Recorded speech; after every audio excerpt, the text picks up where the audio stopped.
So you went to get the cart from the Yeti attack, and upon arrival, you found Ublek's remains. You tracked the footprints all around it and found a bunch of goblins trying to steal the cart or the sled.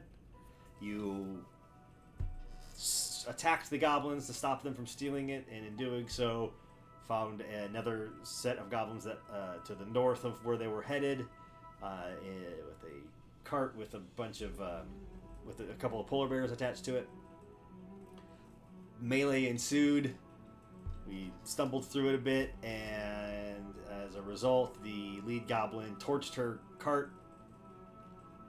The goblins were killed or run off, and that's kind of where we ended. And so it's kind of midday on day 2 of your guys' starting of this Wardens of the Dale, or whatever you guys decide you're going to start calling yourselves outside of that. And you guys we're going to pick up kind of right at that point after the cart is aflame, and you guys are licking your wounds. So at that point, what would you guys like to do? So there's no baddies around? No baddies around. You guys kind of ran a lot of them off. The remainder. I'm going to retrieve all my arrows. Okay, roll me a d20, please. Yeah. Actually, give me a survival check. Survival check.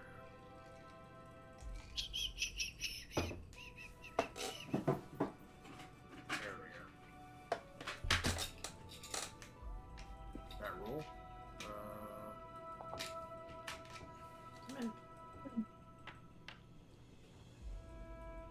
How about 22? 22. Okay.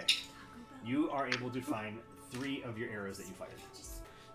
So as you're scouring around looking for your arrows in the snow and in the woods where you hit, you're able to find a handful of them. What's everyone else doing at this point? How burning is the cart? Like, is it already burned, or is it in the process of burning? It went up pretty quick. It is still burning. Top is collapsed in, and it is completely engulfed from within.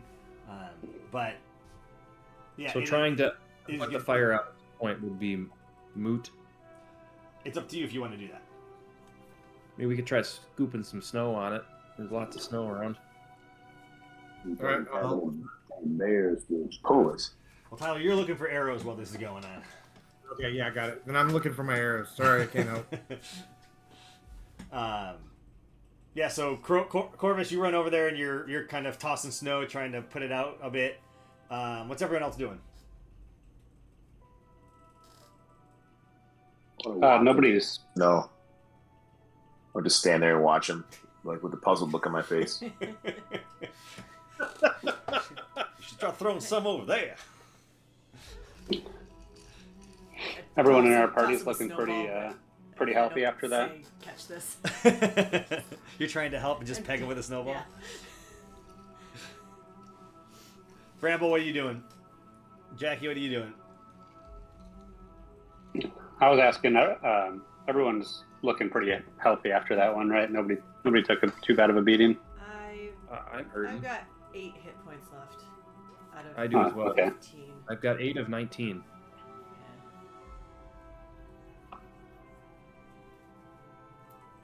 Have we Do you want me- investigated? Can the body? can I practice my new healing hands on one of you?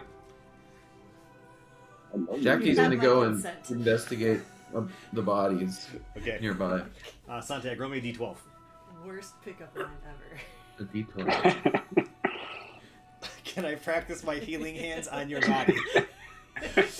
Now. 7. What'd you roll, Santiago? 7. A 7? So, a couple of the goblin bodies you're looking through, a couple of them have nothing, essentially. But you do, like, a couple of items that you do find, like a necklace of various teeth of different sizes on one of them. And how many goblins were there? 1, 2, 3, 4 that you guys killed? Gotta look at the blood splatters. 5. How'd you get- Did we look in the sled? It's The burning. sled thing? It's burning. That's Steve. So that's what Steve is trying to put out with snow. Roll me a d12 two more times. That's the wagon. What about the sled? You're talking about the sled, right? Oh, the sled's fine. Sled's fine. Sled's right there around you guys. A couple arrows were sticking in it. Jackie's gonna investigate the sled too. Yeah, I need 2 more d12s from you, please. 2 more D12s. My God. Okay. A 10 and a 7. All right. Reroll the 7. Reroll. Reroll.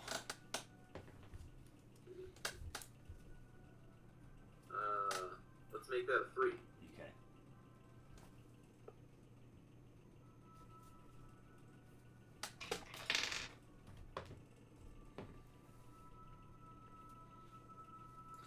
So while everyone's kind of doing that, and you're going doing hashtag looting that body, you find not only that necklace of teeth, you find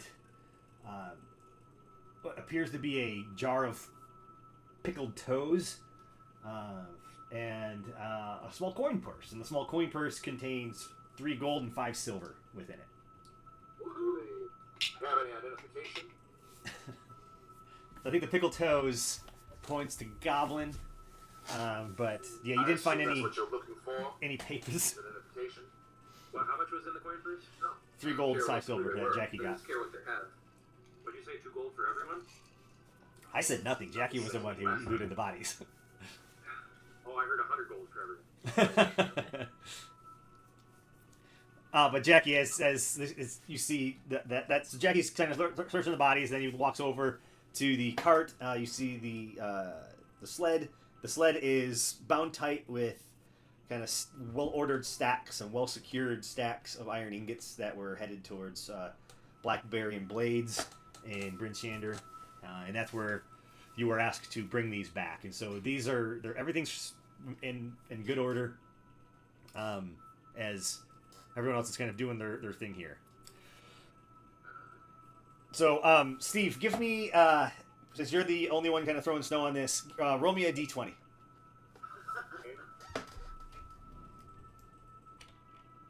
that not go through? I didn't see it. No, I rolled a 16.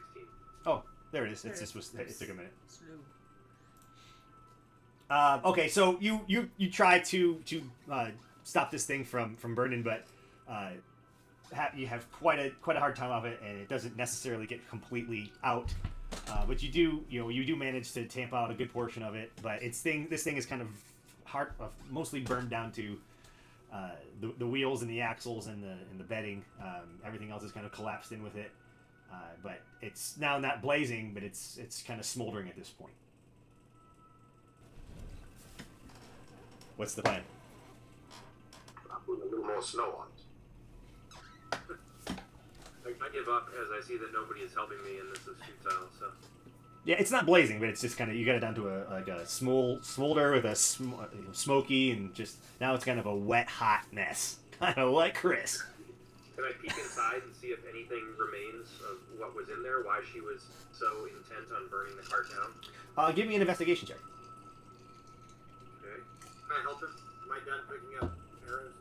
I guess at this point you could come over and give him a hand, so give him an advantage. Okay, with advantage, I'll roll that again. Either one went through. No, they did. 10. Ooh, almost a good one. Yeah, so a 10, you see it's a kind of a mess in there. Everything's soaked now. But of the things that you're able to slightly make out is there are like collections of just now charred piles of skins and furs, dried skins and furs and leathers, a lot of wooded items that have been completely charred, a handful of just, as you look through and you can kind of pull them out, now that you've taken it out, or stop it from burning, is like weapons, but they're like really kind of shitty looking weapons, like almost half-tempered swords out of whatever metal that they could find. Bows completely burnt and just to crisps. They've got a collection of now a charred box full of whatever items that were in it that are tough to recognize, but not a lot of it is salvageable at this point.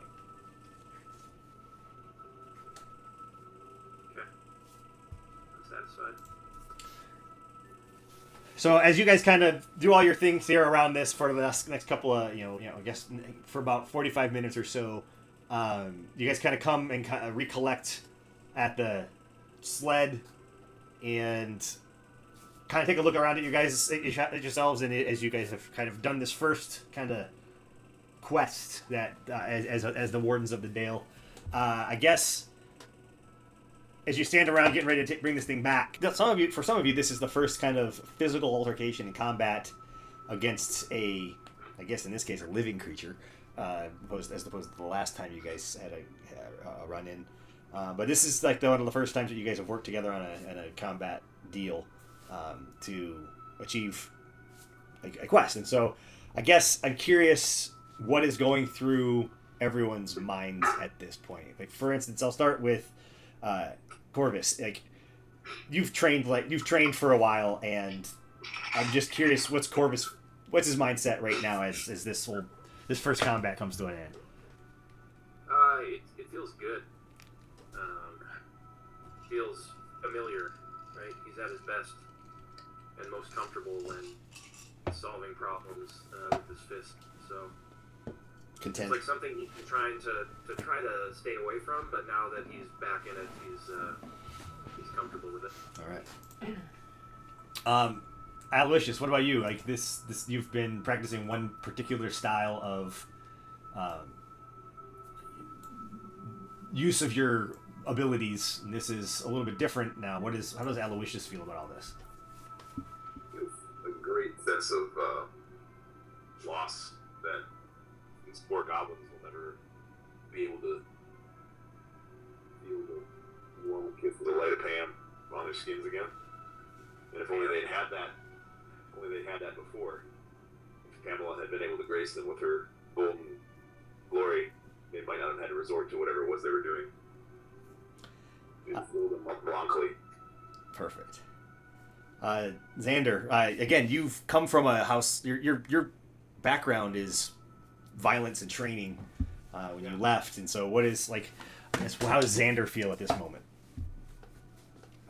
After the fight, pretty calm. He's kind of been out of practice from actually fighting people. He's mostly been trapping animals and hunting, but is excited to be part of a group again. A group that actually doesn't put you down and belittle you all the time, as the Drow are known for. Sephi, how are you feeling? I think since Sephi has never really been in something this serious, it's been like petty theft and maybe like a street scuffle here and there, and most of her things are like kind of planned out in advance, and she didn't feel prepared, and she's probably silently berating herself for not doing more during the battle. Okay. Feeling a little unsure of herself right now. Jackie, what's Jackie's mindset? I mean, I'm asking too because as everyone was kind of collecting and trying to put out fires, Jackie went to looting bodies. So what's Jackie feeling? Yeah, Jackie's neutral. Doesn't give a shit. Came out to get what he needs to get, and got it. And now it's time to go back. Perfect. Honey badger. So as everyone's kind of looking around, Jackie's getting the cart or starting to pull the cart around and twist it to head back to where you guys came from, and looking up and maybe seeing the little somber thoughts from a couple of them, and just like, all right, let's go. And finally, Bramble, what do you think? And I mean, your first instinct when the battle was over was to heal those who were needed. But there was some fighting. You had to kill a couple of these creatures. How is Bramble feeling? Yeah, Bramble's still a little unsure of himself. This is the first kind of combat he's ever seen. Wasn't as bad as he thought, but really he didn't get too close to the action. So he's going to continue to ease his way into it, and try to focus on healing at least for now until he can get the chops. All right. So Jackie is struggling to spin this thing around, but you guys all eventually kind of pitch in and get the sled turned and start heading back to Brinchander. Is that the plan? Yeah. All right. And how far is that travel? I forget what the one time of it was here. You guys went through a blizzard, So it was several hours, and so yeah, it is. You're getting towards the gray light period of the day, which is kind of the back half. I'm sorry, the back half of gray light, and moving into what I'm calling last gloom. And so you only guys have maybe a couple hours before the sun's completely down, or at least what diffused sun is blocked out by the overcast and cloudy skies. Before you hit into the frost night, and so you got a couple of hours of travel that you guys want to get ahead of. Get started now before, so you don't get caught in the cold completely. Hey, Bramble, have you examined your lantern lately? My lantern. Your lantern? Can't say I've looked at it too Besides closely. those little elemental fellows that we are meant to be searching out. You should always examine your lantern in the shower. Check for bumps. It's Do smart. you think we should be looking for those things out here? I thought they'd be in the city more. At least she could have found them herself. No. I imagine a woman like her, she has a lot going on. She can't be looking in the corners and the closets for these little creatures. But I'm open. We can get it out if you'd like to.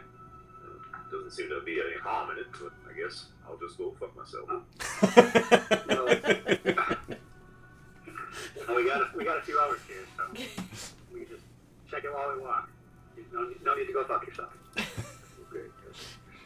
So you guys, Unless you want to do that. I thought you would directed me to do so. I gave you the ability to. I'm gonna take his suggestion and get out the lantern. so you can pull out the lantern, and then kind of the hook, kind of comma shaped thing that hangs on. You could stick it in the side of your bag, and it would kind of hang kind of off to the side and be kind of unobtrusive, and still have full free work of your hands and everything. So. Can I, Aloysius, do you mind carrying it for a bit? I had something I wanted to do while we walk back. But I'm not much of a Clydesdale, really. I didn't want to ride on you. Well, Clydesdales aren't really meant for riding. They're more workhorses, pulling and doing the work. And my reason for saying that was to say that I don't really haul or carry. It's okay. You're only like 4 times my size. It's a nice way to say no. Okay. I'll go fuck myself and I'll use this lantern. See that you do that. So all of us is kind of conversing while you guys are pulling the sled back and heading back towards Brinchander. Bramble, you said you wanted to do something. I wanted to try to summon the bee again. I'm trying to tame. Right. You need me to hold your lantern, I will do so. It just seems like it's tucked very nicely in the side of your pack and not really being very obtrusive. We'll see how. Yeah, we're gonna hang it there. I've got this bee friend I'm going to try to summon to. Well, it's a whole thing while I'm trying to do it, but we'll see how the lantern holds. But I was connected to this bee. It doesn't want to. It's being obtuse. Doesn't want to work with me. So in my downtime, I've been trying to summon it and work with it. But I was just too distracted about the upcoming fight on the way here. I couldn't think about that. So now that that's behind us, I want to give this another shot. Yeah. So Dan, explain to me how does Bramble gonna try to summon this bee? Ants. Just as we're walking, I'm gonna try to do it like on the side of the path as we're moving. Okay. So you're gonna have to remind me. How do you summon the bee again? All right, summon the bee. Yeah. Like, So. instead of Yeah. So. You're trying to be discreet to summon this bee, or Yes. Well, I told everyone what I was doing because I was telling everyone that one of my moments when I was introduced to this giant bee, but it is a bit unwieldy. It still comes around when I call it, but it does not let me ride it yet. So I've been trying to make it more comfortable. You walk up to the side and you, as Chris says, to summon the bee, and much like before, there's almost like as if something's through the snow kind of traveling, and then right up before you, you see kind of like the snow kind of mounting as it comes towards you. You take a couple of steps back, but still hold your ground. As it gets real close to you, poof, this thing pops out of the ground. And you guys all see this bee that is about as big, if not a little bit larger, than Bramble. And so mastiff-sized bumblebee kind of comes out of the snow and just kind of shakes off the snow and just kind of hovers above him, and its big eyes are kind of in between, with Bramble kind of standing in between it, the lantern kind of hanging off to the side, as you guys kind of also almost stop in your tracks with this thing and watch Bramble as this giant bee, as he's confronting this giant bee. And so, Bramble, how do you want to approach this? Wait, is anybody allergic to bees? I'm gonna have my arm up and like. We're gonna fix arms, so can't think that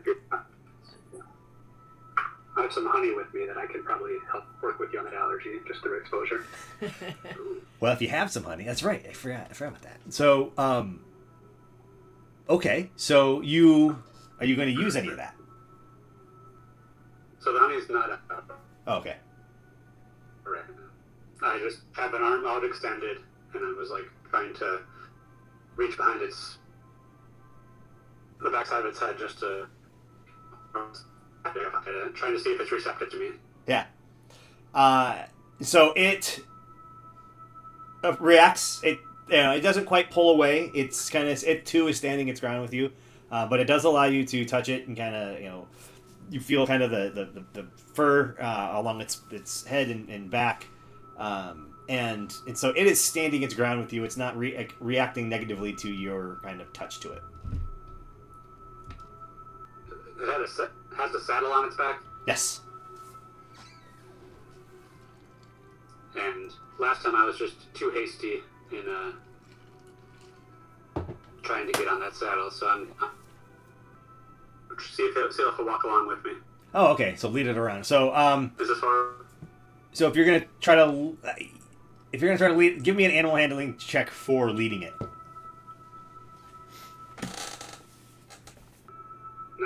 19. Okay, so it follows you. You kind of reach up, and there is a bit of a lead with it that some reins that you kind of pull.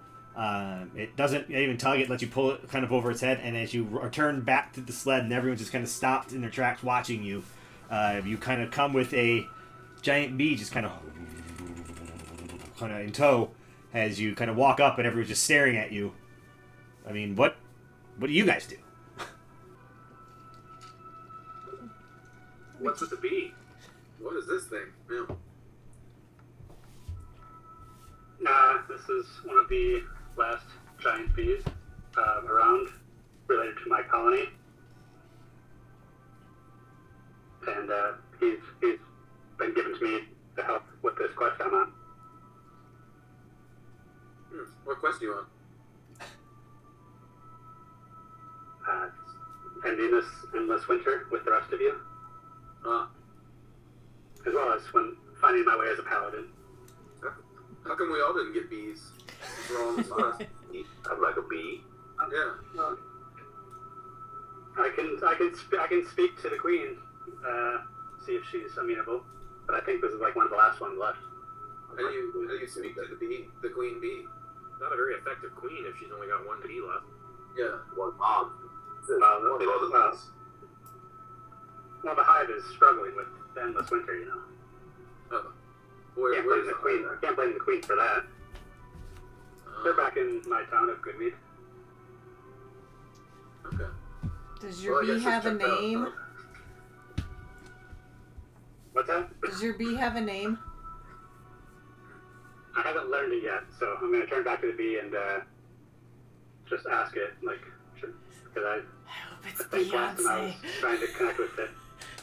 I was trying to get a name, and it didn't give one to me. It looks like a berry. Kristen, say it again. I hope it's Beyonce.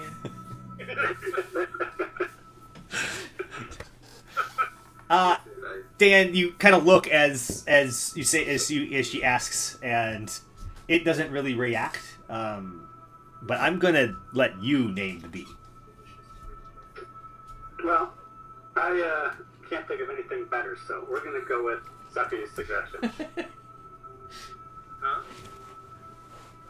Beyonce. Beyonce. With the accent on the E and everything? Sure. All right. Okay, so you guys continue on, and with a bumblebee in tow, and you guys travel for another couple of hours. And so, Dan, if you want to try to mount this thing at any point, you just let me know, because we're gonna just shift over to Bryn Shander unless you want to give it a go. No, not yet. Okay. So you guys continue on and are heading back into Bryn Shander.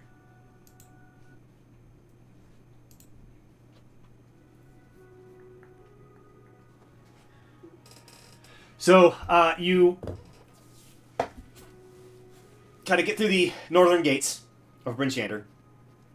What's your destination? Where you're going to go?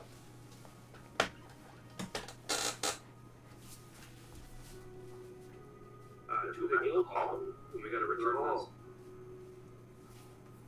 All right, so you guys head back towards the guild hall, and so you guys are working your way down south through the kind of the main causeway there into the market district, and head back to the guild hall, and park the sled out front, head in, and Clint is in there. She sees you guys come in, a little surprised.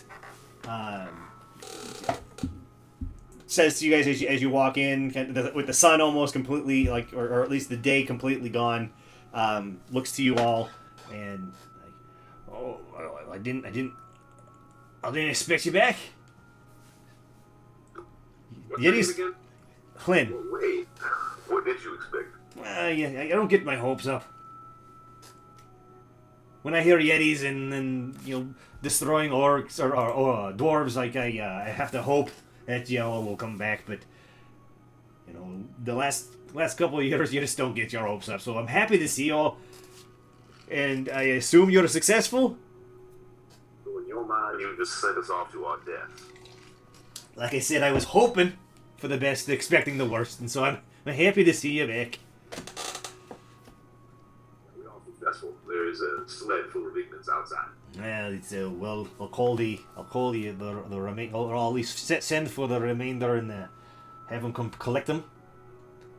In the meantime, I have held for your person the gem that you were promised, and so she rummages around for a moment and then comes out and places a gem worth 50 gold coins on the table, and a parchment or a folded piece of paper that says 10% off all goods at Berrien Black Blades. And what now? A 10% discount from the dwarves at Berrien Black Blades. Very nice. Come on. Let's take that money. Barrien? Like Barrien? Yeah, hold on.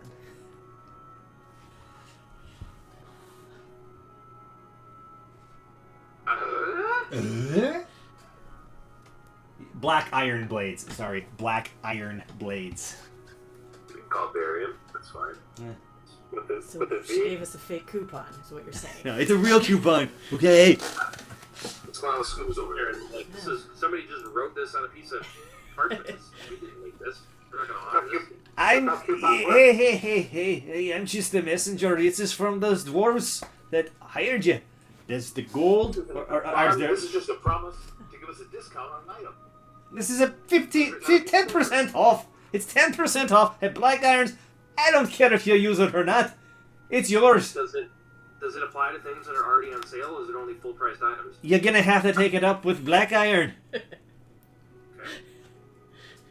Who's Black Iron? The Blades owner. The forger, the dwarven. What do they want with us?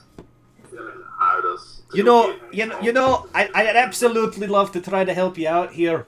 I have at least 3 other opportunities for you to choose from, but you're kind of busting my balls here, and I don't quite know how to help you if you ain't gonna help yourself. Well, the opportunities. Well, do you want the gem or do you want some gold? Yeah, we'll take all of it. She like reaches down. You hear kind of a shift, and she's got a battle axe just down below. It's called oh, you're threatening me. You threaten Hilda. No, we're not threatening Well, anybody. threatening He just you. threat is exciting. He's excited about the money. He hasn't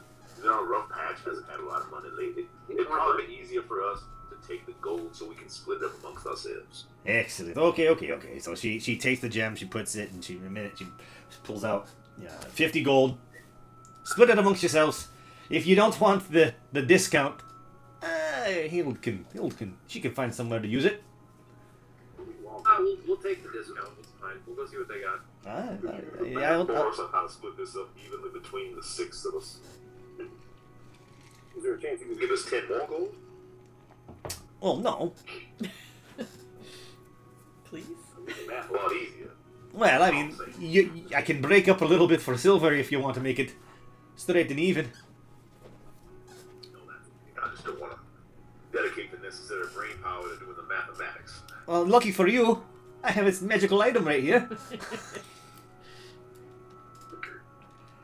You each get 8 gold and 33 silver.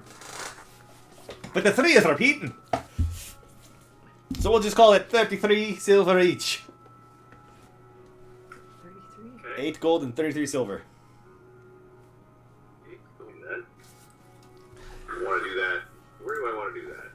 D&D Beyond? I would do it on D&D Beyond. Yeah, I don't. I mean, you can do it in the other one. I haven't ever messed with it, so I can't tell you one way or another what's best. So we could, you guys can try all that and let me know what's easiest. Alright, so 33 gold and 8 silver. Yes. Oh no. Oh, you little shiesty little fucker. Almost. You almost have. Oh, I had it.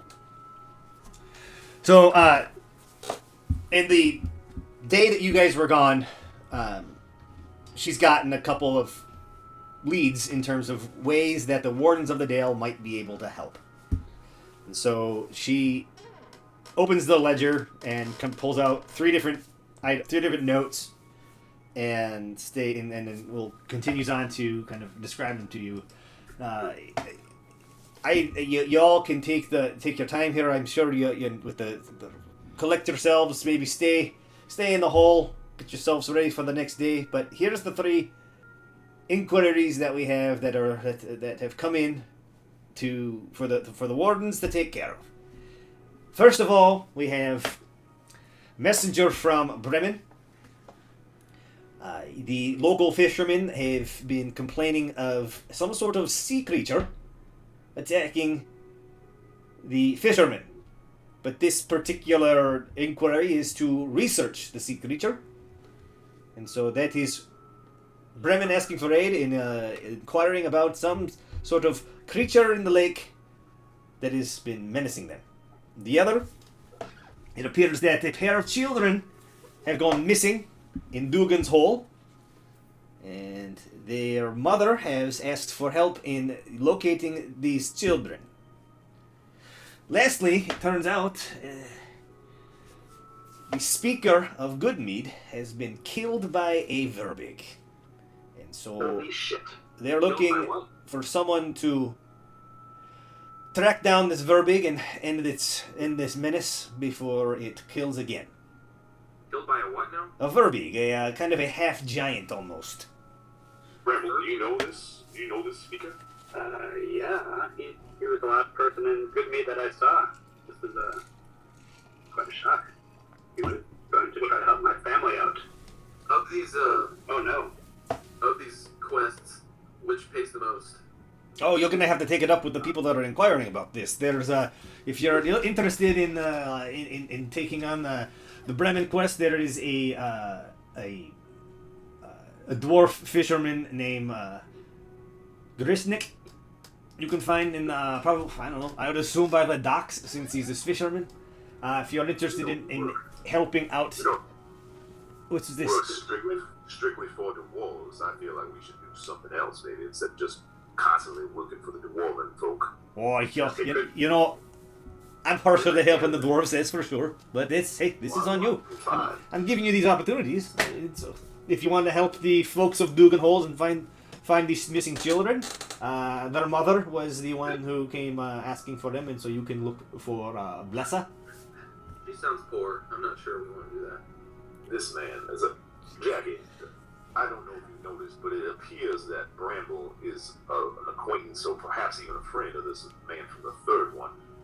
Try not to be quite as callous on this next announcement, please. Thank you.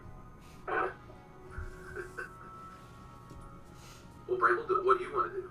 Can we circle back to what killed the speaker in Good Mead? What was it? A half giant. Yeah, but what's it called? Spell it for me. Verbig, Verbeeg. Kirby. Yes, and so the Verbig menace in Good Mead was a kid, a young, I don't know if he's young. All I've got is a letter signed by Flint. What? The letter came in from a Flint, asking for help from the Wardens of the Dale to track down this Verbig. Oh shit. Flint is my son, everyone. So, my vote is to go to Good Mead to help them out, but you've just had to put up with me with this bee for a bit, so like, I understand if you want to go help someone else. I think Jackie is not on for a second here, but I think we'd be remiss unless, and I think he'd be upset if I did not ask, but are you or your son wealthy?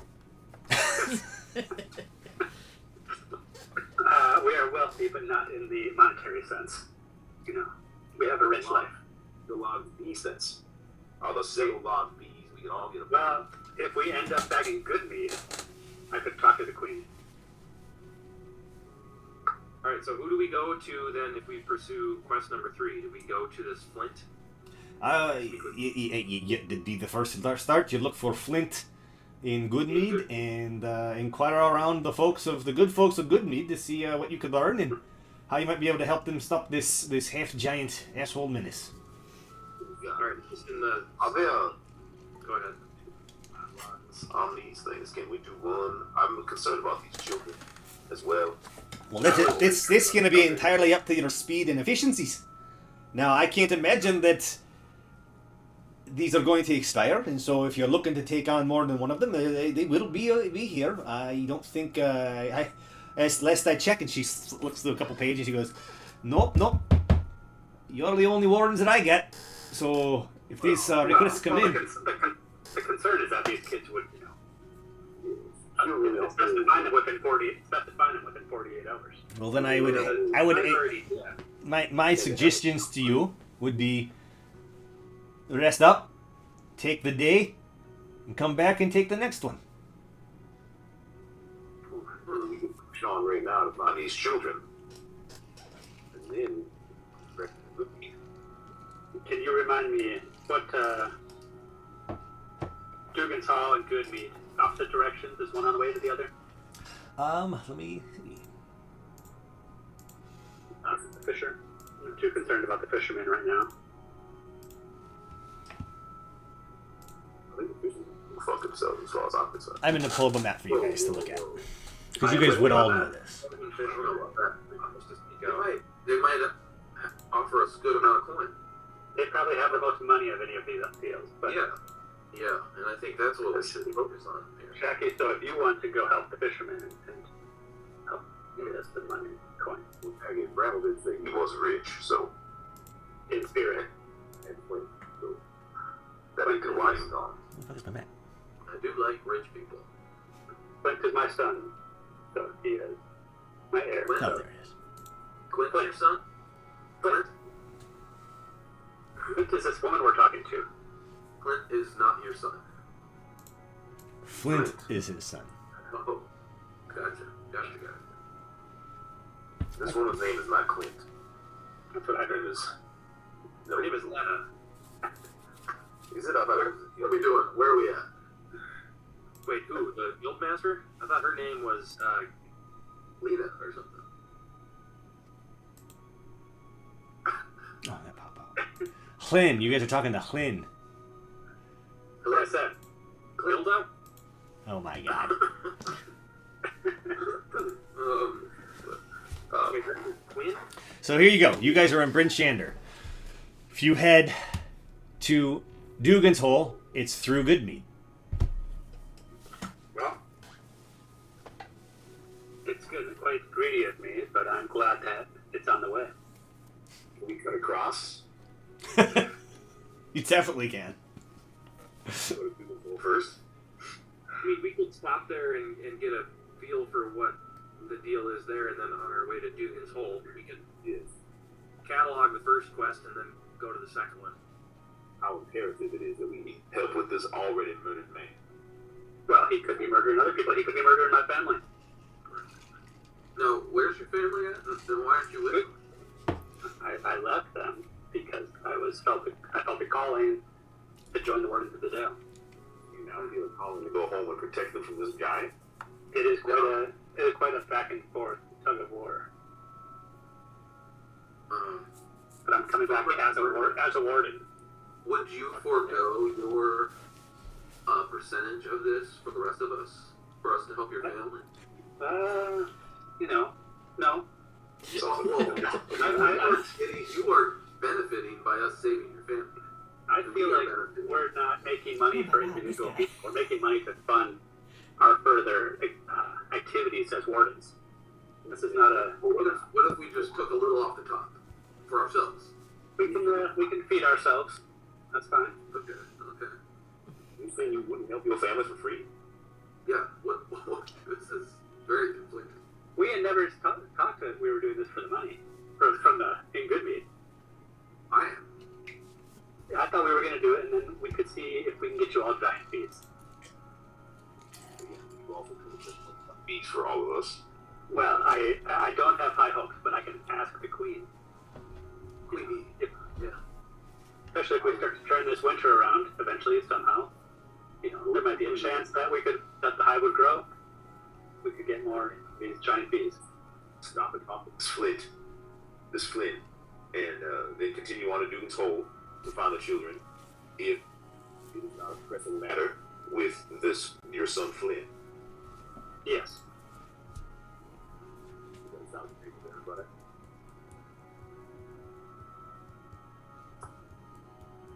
I guess we could go. I'm ready to make money, though. Thanks, Jackie. You're welcome. I look forward to saving your family and reaping the rewards. Yes. I will forever be in your debt, but not monetarily. Just in giant currency. So you To be determined. you guys turn and Flynn is sitting there. What? Oh, sorry. When it gets past last gloom and there's a bunch of people arguing about helping people or making money, I tend to get tired. So Happens a lot. she takes the Dougan's Hole and Good Mead ones and slides them forward. She goes, "These papers should have the contacts on them," and she then gets up, grabs her battle axe, and just kind of waddles off out of the room. Okay, sorry, just for the sake of the notes, what is her name again? And please spell it for me. What about that old battle axe? HLIN, Flynn. HLIN. Okay, Clin. And then who is the dwarven fisherman job we're not doing? The dwarven fisherman in Bremen that you guys were not going to do is Gary? Grinsk. We're not doing it yet. Grinsk. Yeah. GRYNSK. That's a shitty Are name. you just like Clinton, Gary.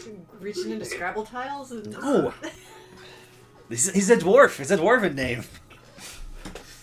Which maybe they do that. Alright, I gotta write We some next use Copilot to take notes for me. We'll just have it join and take notes for us. Terrible. Okay, so it is probably 6 p.m., which is just at the end of last gloom before the frost night hits.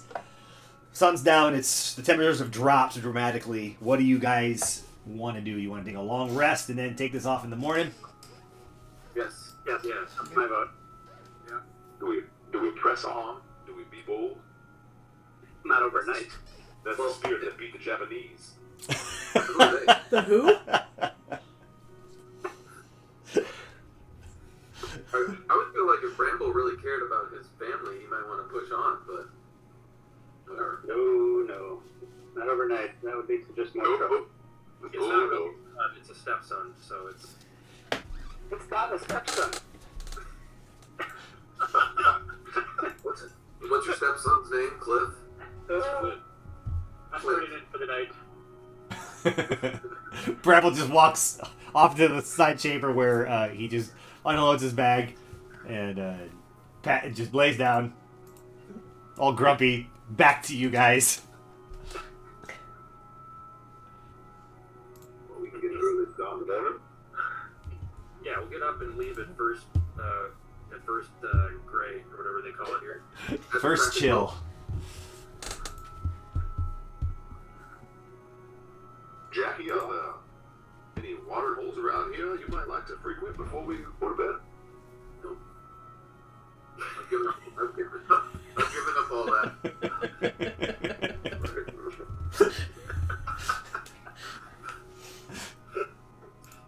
There's a place down the street you could go to, but I wouldn't recommend it. Yeah, let me do. Yeah, it was a long full day full of new experiences. Yeah. So, is everyone turning in then? Taking a long rest?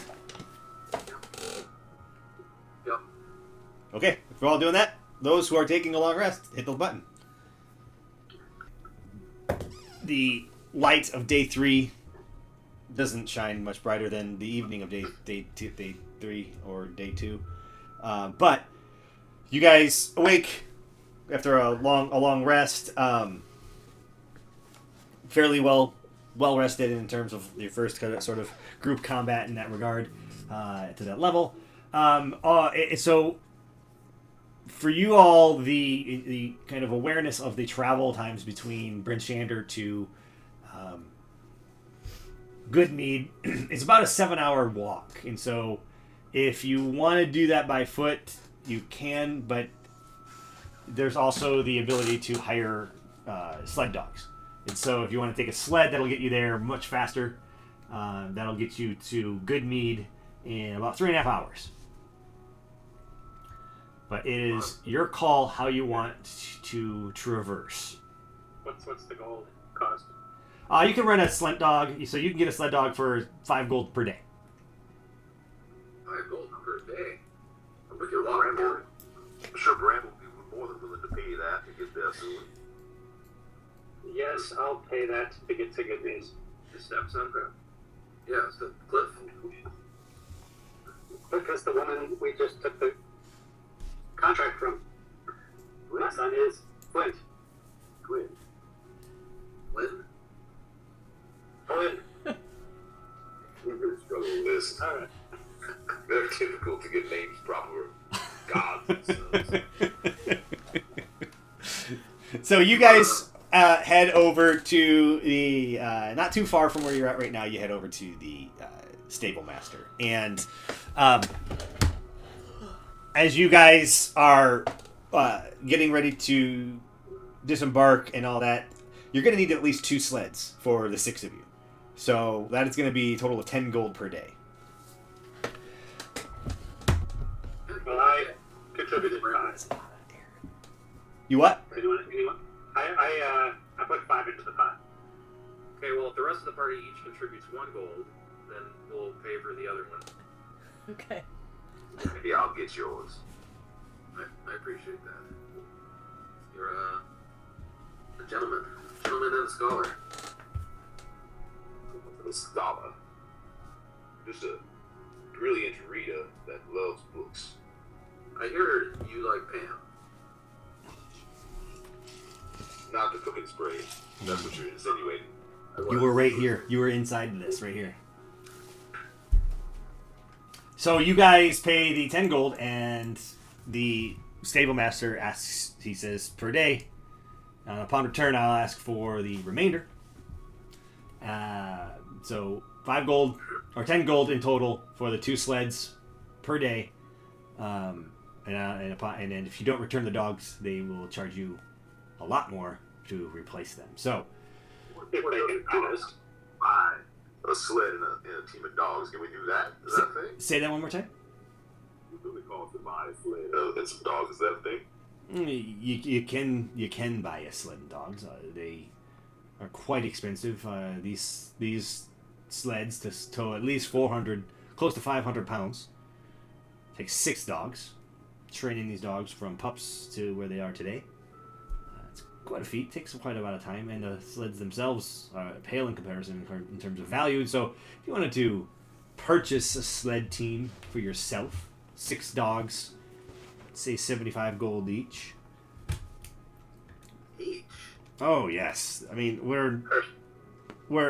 we are in the frozen tundra. Sled dogs are. I'm just investigating the cost, like the blockbuster return. Oh. Late charge. Late fee 5 will be charged today. Whether they're commiserate with the full expense of the unit, as Jackie, I'm sure, would be concerned about. Each day will be charged regardless, and they come back molested or damaged. It's lonely in Icewind Dale. I've seen things you would be surprised. Gotta keep your eye on Bramble. But to replace a dog, 75 gold. So Just please. realized I'm making facial expressions like, why would Jackie say that? But nobody can see my face. Is there like an insurance policy? Would you like to purchase an insurance policy? Oh, here we go. I'd like to hit the road How much is an insurance out policy? of my town. The insurance policy, if you want to try to avoid any sort of unnecessary fees, if a dog comes back with a scratch, bump, or bruise that is anywhere more than it had when it left, or it is considered normal wear and tear for a dog or a sled, or if a dog, you happen to kill one or get one killed, the policy itself sits at 15 gold, and that will protect against a majority of the damages. But if more than half the team comes back and half the team is damaged, then there is a stop loss in terms of what we're willing to pay, and so there is a little bit of fiscal responsibility on your behalf. So for 30 gold, we'd be completely covered. For 30 gold, you could cover the majority of the potential damages to the sled itself and be essentially, I wouldn't want to say scot-free. These are my babies I'm talking about. The emotional damage might do me more harm than anything else, but it would clear you of any fiscal responsibilities, yes. Bramble, you good for that? Well, my sled's leaving. Who's riding with me? I'm We're in. just gonna have to risk it, I think. So Bramble's already gone with Steffi, and who else is with Bramble? I'll go with him. And Corvus, Xander, and Jackie and Aloysius are still negotiating terms and services as the stable master goes. So if you elect to refuse insurance, please sign here, and here, please. Wait, I didn't see him sign. You didn't even offer us this insurance until we inquired about it. We don't sign no such thing. I was going through my spiel. I was going to offer you an insurance. No, I think that's. Well, can we do a deception check on that? Yeah. Perhaps a second cut slide should have won. An insight. Sorry, is that insight? Yeah, that's insight. I'm doing insight. I'm doing insight too. Okay. Okay. I got a 12.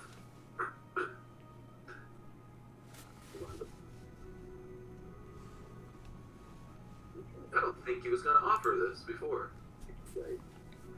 I'm rolling it. Oh, there it is. Oh, yeah. 17? 17. That's a good fucking insight. I didn't realize he had such a good insight. As he's saying all this, he says, or you get the feeling, Jackie, you get the feeling that it's just like, I mean, that's the system today. It didn't used to be like this. Whereas Aloysius, you get the feeling, this guy's leaning on your guys' word and trying to make an extra little bit of coin. I'll give him a knowing smile. And then we just all turn and walk out the door. Okay. We're done here. So you guys load up and then take off, and you're just several hundred yards behind Several hours behind. behind everyone else. I want to say something to Xander. Xander, you notice how quick Corvus was to hop in that other dog sled? Just jump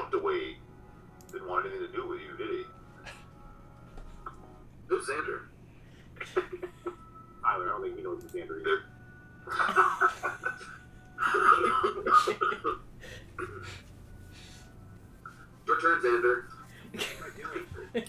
Nothing. They're talking to you. Gonna have to start.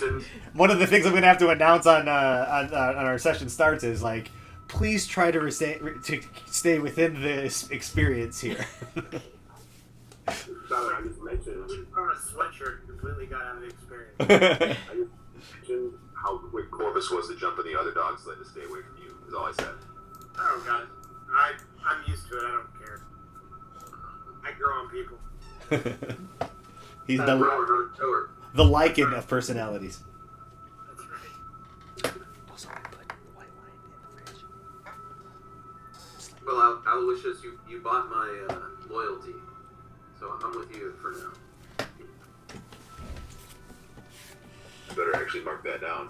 I mean, I did pay that. Some might say the blessings of Pam have shined upon that of Jackie. I went to pee. Did you pay the insurance? They did not. No, we elected to not pay. I rolled a decent insight check to find out that he did not even know about the concept of insurance until we brought it up. So, Now, the concept of insurance is one thing. The cost of replacing a dog was still a very real thing. oh, yeah. So, Steffi, Corvus, what's going on with this Jackie act? It seems like he's just in it for the money. Aren't we here to, like, for a higher calling? I thought so. That guy's kind of a twat. I think he's at the intersection of a higher calling plus the money. I guess a man can have dual interests, but yeah, squats came to mind for me too. Give me. What's a good word? It is not used enough in everyday No. speech. Give me Jackie twat Daytona. So, it's got a nice ring to it. Daytwata. Jackie the twat. Jackie the twat. Sounds like a mob name. I'm gonna write down Jackie the twat. Down. Not cool. I will be here for all of your character naming. Thank you. That beats a grin jar or whatever it is. Your voice clearing names. The phlegm clearing. So you guys are traveling. we're moving forward. And as you guys are traveling, actually, let me just see if anything does happen.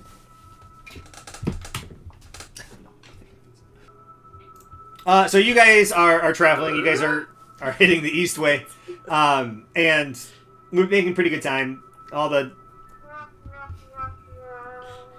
Making pretty good time.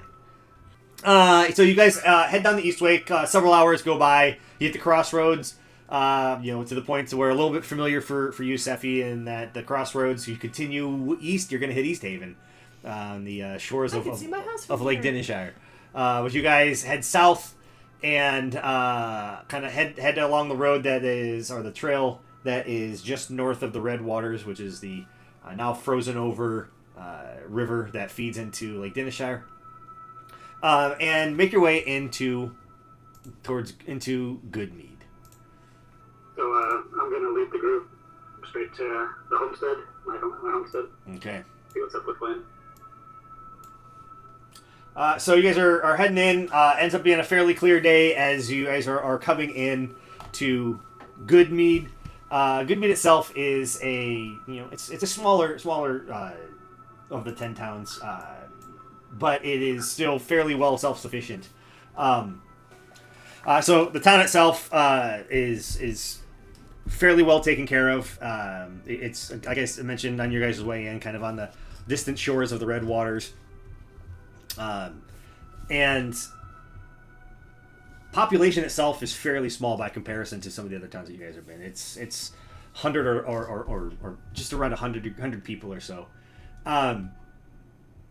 Sparse trees kind of populate the cities as you guys are working your way in down the main drag here.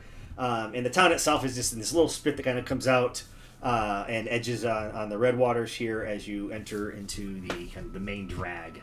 And Bramble, you said you're going to bring everyone to your homestead? Yeah, hoping that my son and wife are there. All right. Hopefully your wife made some pot pies or something. She's always got. We should go in. We should bang in some other gnome. Ooh, that would also be pretty cool to find. I better roll then, huh? That was me. Oh, that was right. I can tell because of my voice. Gotcha. So you guys come into Good Mead. Not a lot. It's a small town, but what it kind of differs from some of the others that you guys have been in is like there is this small town community sort of feel and bustling around. There's a lot of people out and about, especially when you guys get there, which is mid-morning.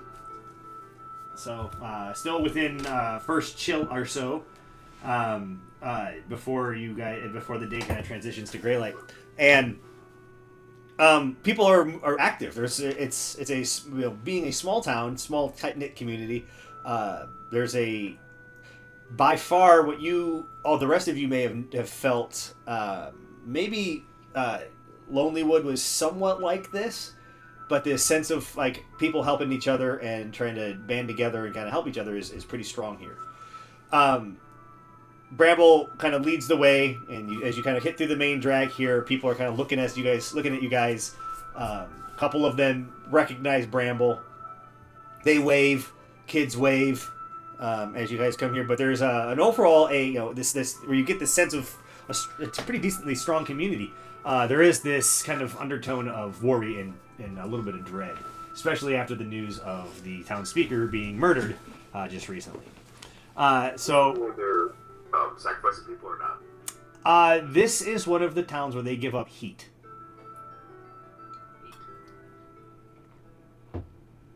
Yeah, it's a sacrifice. Yeah. So Aloysius would know that, especially the conversations kind of around those in 10 towns. Especially as you were tied into like the knowledge of the sacrifices from before. So Bramble, you pull up to your place. What do you guys do? So I'm going to go in. I'm going to nod because I don't want to scare anyone. I'm sorry. Say that again. You're gonna what? I'm going to just walk up to the house. I'm going to knock first and then let myself in and shout to my family to see if they're in the house. Be decent. Penny, Flynn. Click. So as you open and shout, Penny comes. She looks around, and you see Penny, and she smiles. She puts down. She was baking something in the kitchen again, and she kind of runs over and embraces you, and steps back. And it's only been 2 days since you were last here, and she real quickly just goes. As she sees the entourage that is coming in behind you, kind of towering over you guys, she looks around and she goes, "Are you here about Kendrick?" Yes. So I tell her I'll tell her the rest of the story later, but yes, we came here because we'd heard about Speaker Kendrick and wanted to see what we could do, if there's anything we could do to help the town, if the threat is still active out there, or for what's happening. You'll have to speak with Flint. He's just around back. He's I'm sure you'll catch him coming out of the greenhouse if you head there right now. And before we go, I ask him how's he doing the past couple of days. I mean, outside of this whole tragedy with Kendrick. He's taking the responsibility that we wanted him to have, and he's stepping up. But I think he wants to prove something here, and so he told me he was going to write to Bryn Shander, this wardens that you joined, because he said that you joined for a reason, and he couldn't think of a better reason than to help the town solve this menace that has caused quite a bit of damage right now. Okay, well, we'll go see him. Bigfoot. one more thing before we go see him. I just wanted to quickly introduce Penny to everyone in the party. So, and likewise. And so I'm a little cold about introducing Jackie, but And the way I kind of view it with all of you, it's like Gandalf in the Hobbit holes of the Shire. Everyone's kind of stooped over, where you guys are standing straight up in your home. Your home isn't like miniature by any means, but it is much smaller than a regular hovels around here. And yeah. Penny. I apologize. You may feel this cramped, but it's quite nice for us. And so I'm going to throw it on you, Dan. What does Penny look like in this situation? I mean, I see relief on her face that I'm back, but she's also not completely carefree because she probably knows that I'm not here for long, and she's just trying to get by like everyone else, with all the changes. Her husband leaving, her son taking this new position pretty seriously, and she's just trying to pack her part to keep things going. So she looks a little weary, but she's the fighter I know her for. And so she, like Bramble, she is about knee height for most of everyone else. And she introduces herself, and she's very welcoming to everyone. And she forgets herself for a moment, runs in, and says, "Oh, don't wait. If you're in our home, I have to feed you." And she disappears, and you hear that kind of a clanging in the kitchen and all that. And she comes back with her more notorious for in Good Mead, honey bread, and of course hands everyone kind of a quarter loaf with some of the honey butter that the Good Meads or not, what is it? What's your last name? Green Thumbs are known for. Before you guys head out to look for Flint. So she thanks you guys all for coming, feeds you a little bit, and says, "Oh, good day." And you guys head out and look for Flint. You don't gotta look too far. What was that? Where did she say Flint was? I missed that. Oh, just outside by the between the house and the greenhouse. Probably working outside. So you guys head out and you turn the corner and head back to the greenhouse. And Bramble, you see Flint bundled up in his winter gear, and there's a couple of people, townsfolk that he's talking to that they're nodding to each other, and Flint shakes the hand of both of them, and they both walk off. He turns and sees you, and just a little bit of relief, and he walks over to you guys, and he looks at you all, and he goes, "Well, Dad, you got my letter." Yes, son. Thank you for sending it in. We came as fast as we could, taking a look at the second card. Different about the insurance, but we're here now. Very happy you're taking on a role here to help lead in my absence. So can you tell us what's going on? Absolutely. So they were loading some mead on the cart that was going to head to the towns, and this Verbeeg jumped out and attempted to steal it. And Speaker Kendrick, you know him, he's the large man, one of the larger men in town, and he stepped in to try to fight it, and in doing so was killed. The Verbeeg took the casks of mead and ran off into the woods to the north.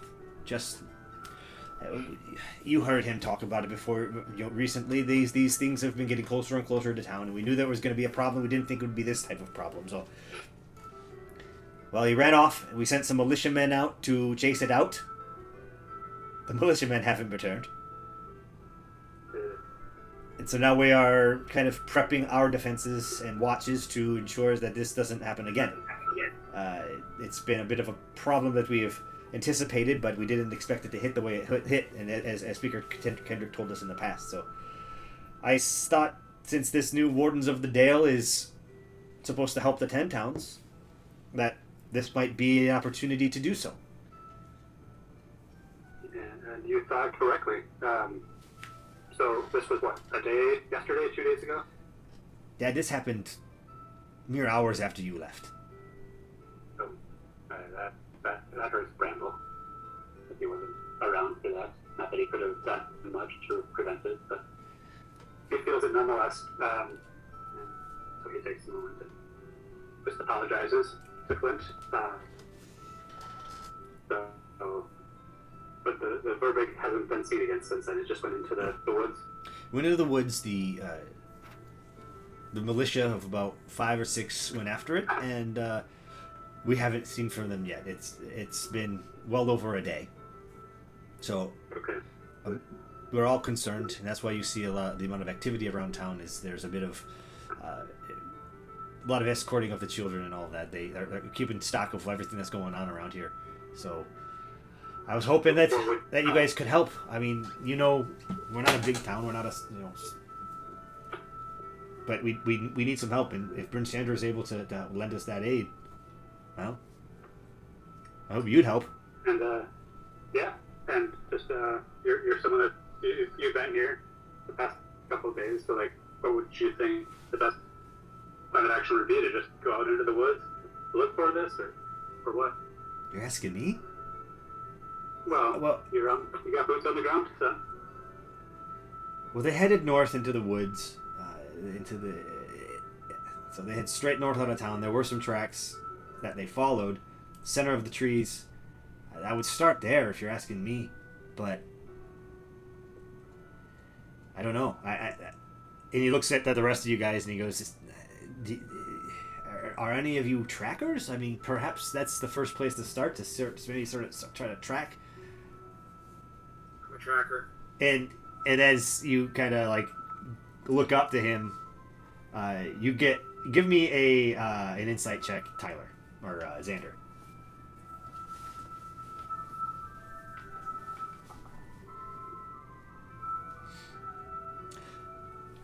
A common occurrence for you when you speak up, or at least put yourself into a little bit of a social situation.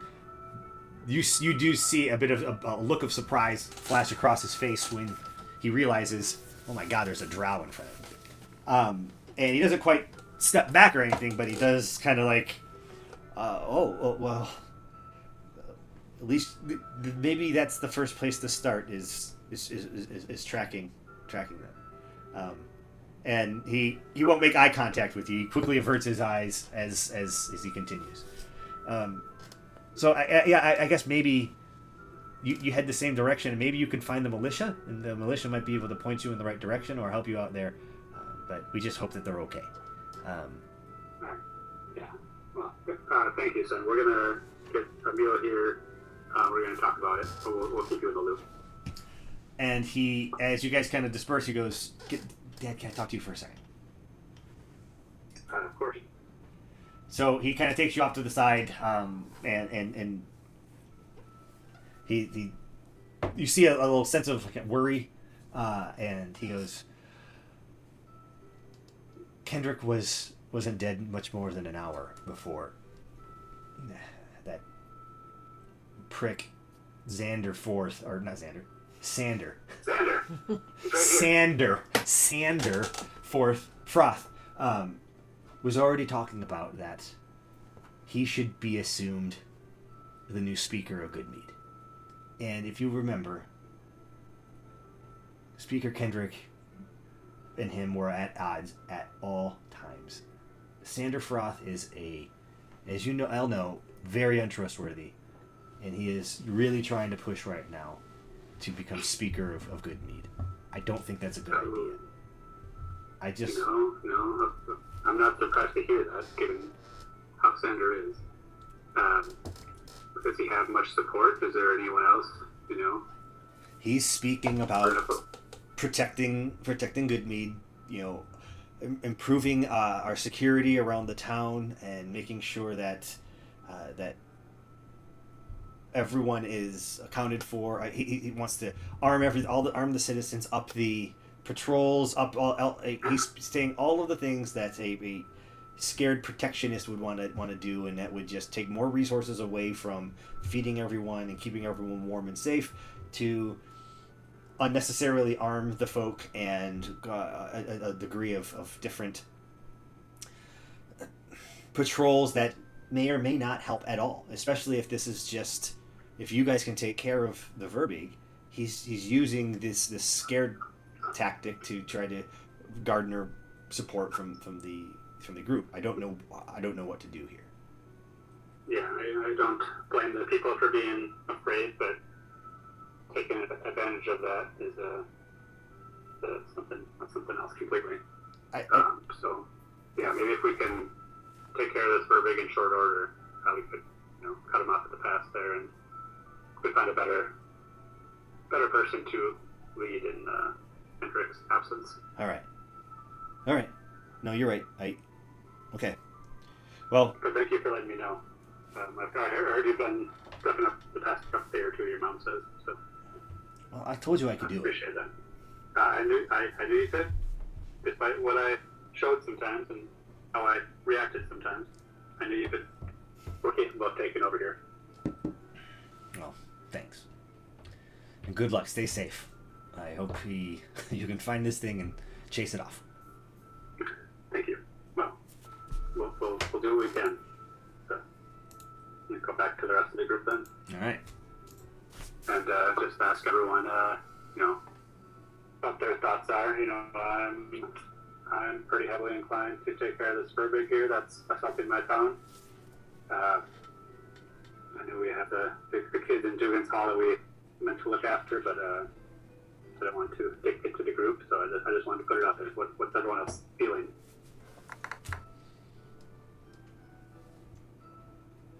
I think we should be able to find this pretty quick and take care of it, and then move on to help the kids. I hate to be crass, but is there a financial incentive? Jesus Christ. This guy. I don't think this would just be a good thing to do for this one. We may get we'll get some goodwill out of town. Maybe some of the merchants would help us restock our supplies. Oh yeah, we get the smallest town in all the 10 towns on our side, right? Yeah, I'm going to. Bramble is wondering what the fuck he signed up for here with these jabronis. Okay. I looked at Seppi, Seppi's been on my side with a few other discussions, so I looked at her I give him a nod, let's do this. Let's help. I don't mean to be a repeating parrot. But I feel like the shelf life of a child in a cold hole is very limited. If we were to go there and rescue this lover is on our way to return, there is one dead man and one half giant, and some people that have tried to chase the giant down. I think that we could easily take care of this on our way back after we've saved the tiny children, which may not last long enough for us to do this and then go and save them. I tend to agree. I think if we're not going to be making any money, we may as well help the kids. We agree with Foghorn and Langhorn. Got a split decision right now. I'm not saying that we can't help these people. I'm just saying that we should do it on the way home. Well, I do have a point. yes. Children are fragile. Ugh. What is Interested a lot. Well, I mean, I said we could stay and take care of this very quickly. And that's my point. Is very quickly to us. It's not necessarily very quickly to a child lost inside a hole. Did they stay there in a hole? Yes, but children are less. That's just where children are when they're missing. I don't leave Green Shandon a lot. I assume they were in some sort of cave lost. I mean, the guys are. I mean, this it could wait a day or two. Yep. We're not bringing them back. Right. Yeah. I feel strongly about this town, but I will admit that of course I am biased. So I Is there a way we could do Well, I will let Speed. to the head of the town and let him know we were going to be back today to take care? So maybe Well, the head of the town is dead. Okay, well then whoever We just tell us not to find it, and then we go. I'm not going to talk to that asshole Sander that's trying to act like he's the head of the town, but I'll tell. It's going to be a tough one, but I will tell Flint that we've decided to go elsewhere because Well, no, we're this just. is what the group is voted for. Well, yeah, of course, yeah, we're coming back. Did you want me to go beat up Sandor? I'll go beat him up. We'll do that on the way. Well, maybe we'll do that on the way back too. We can get Santa for the right price. We can. For sure. No, Feel it right now. We can set you up, the Mr. town Bramble. we're going to be back and take care of the thing that killed the leader, then they'll hold off your guys.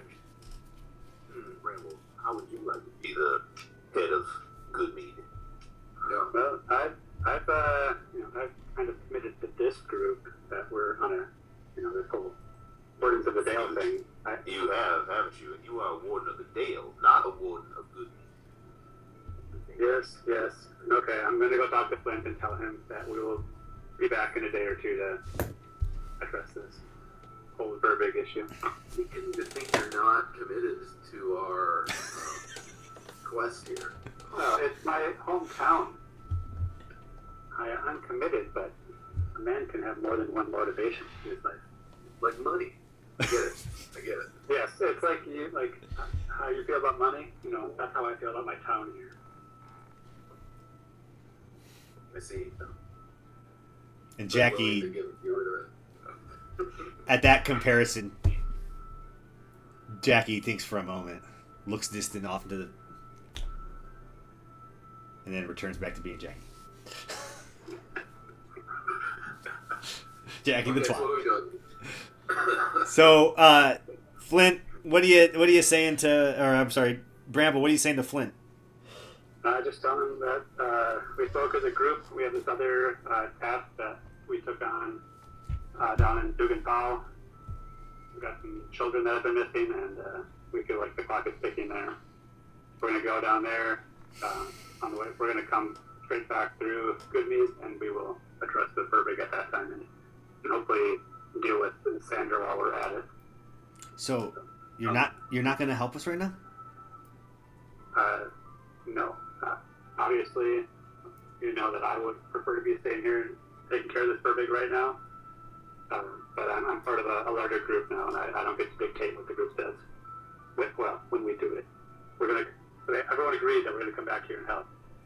But we're I can't set the schedule on my own. but we're second. Our needs are second to those of Dougan's Full. That is how the group has decided. I only have one vote out of 6. Can we hear what's going on with us? I would say that they're maybe 10 feet away.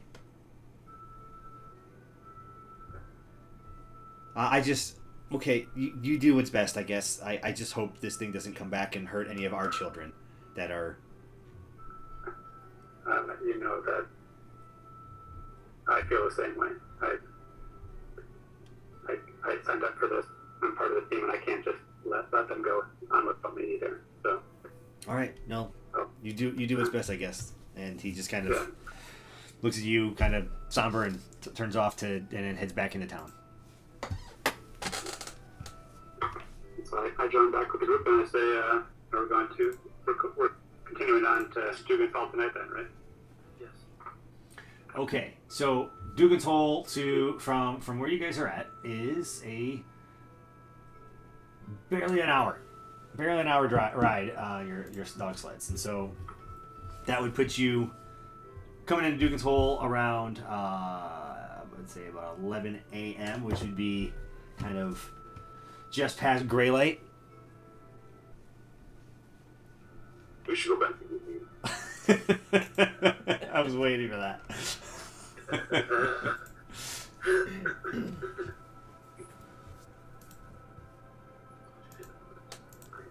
Should have just fucking continued straight through Good Mead without telling my family I was there for Bramble things. Sounds a real piece of work. Shit. So, oh, here we go. You're gonna get this for free, you little piece of shit. I think you should be down on your knees. We're not mercenaries. Yeah, we are. I believe we are, sir. Not what I signed up for. Well, I don't know what you signed up for, but you should teach your son the value of a gold coin. Maybe I will stay in Good Mead and take the leader bigger position. Put that thing down too, if you want. We can help you take control of that town. Yeah. Just don't tell us. Right. Progress, he says. Press. So you guys, after about an hour on the sled, come sliding into Dougan's hole. 2 sleds at a time. Dougan's hole in Icewind Dale is the smallest of the towns and 10 towns. This is a squat town of 50 or so residents. Their contribution to 10 towns has been by far the smallest. They are very much a kind of side or outskirt from the primary area town. Edge of the, where the dog sled trail were as well traveled between Good Mead, Brinchander, and the crossroads. As you guys are coming in, you're not sure you're on the right trail. The only way you know is because the trees kind of and around it point you in the right direction. So it's not very well traveled. It's got 2 long ice-bound piers along the Red Waters, but it is a much smaller and less well off by comparison to not only Brinchander but even to Good Mead. So it is a very small one light town or no light town essentially if Good Mead is a one light town. So you guys pull up there. People watch you come sliding in and look up to you guys, and there is this sense of absence around you guys as you guys pull up into Dougan's hole. You just kind of come to the center of the town, and I'm going to pull up a Dougan's Hole kind of town map, and I'll talk to that here in just a second. So you're saying we come in and the town is basically silent? There's nothing going on? There's some people out, maybe 2 or 3 as you guys come in from Good Mead on the map there. And as you guys make your way kind of towards the center of town, there are a small handful of people kind of watching as you guys come in. The paper that you have, a woman named Blessa was the mother of the children who reported the children going missing yesterday, or at least when the letter arrived. Blessa, yes. Blessa Hall. And as you guys arrive and start disembarking from your guys' sleds, there's just for a couple of points of interest, there's the little tavern kind of on a hill there, kind of in the center of town. Then there's the fishing hall, which is at the edge of the dock where the 2 piers kind of go out. And then there's literally just barely 10 to 12 other houses that are habitable in the area. But as you guys are sort of disembarking from your sleds and kind of looking around, the speaker, or at least she introduces herself as the speaker, Edgra Dormut comes to speak to you guys. Angra Dormund? Edgra, so Edgra Durmoot.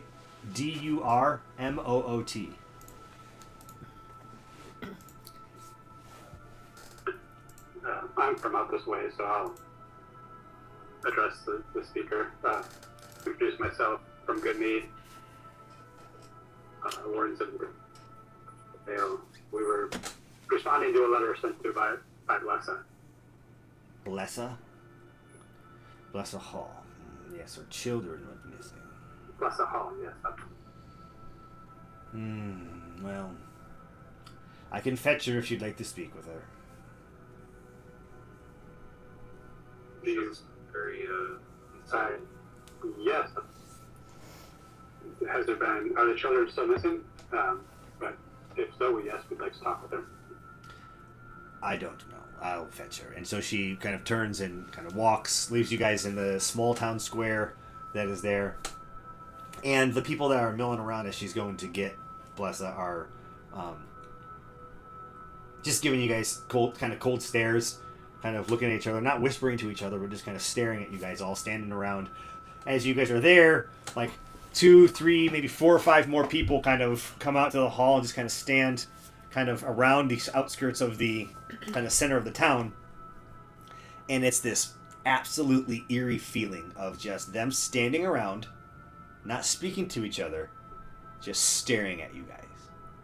And after a short moment, Speaker Edred comes back with another woman in tow, and she brings her up to you guys and says, "This is Blessa." And Blessa just looks at you guys more kind of stoically, and just waits. So I go through the introduction. Again, we're seeing your children. Wanted to get here as soon as we could to help the current situation. Yes. My children were they've gone. Last I saw, they were running north of town, and that's that. See, they've been gone. So how long? Something weird here. Yeah, somebody. I'm trying to side-eye my group. Like, does anyone sense something going on here? Perception. Is something wrong with these people? Are they under some sort of enchantment or other state? That be perception? It would be an insight. You're trying to kind of read the motives or actions of another person. Okay. Everyone can do an insight if you'd like. Okay. Not that one. We gotta. Yeah.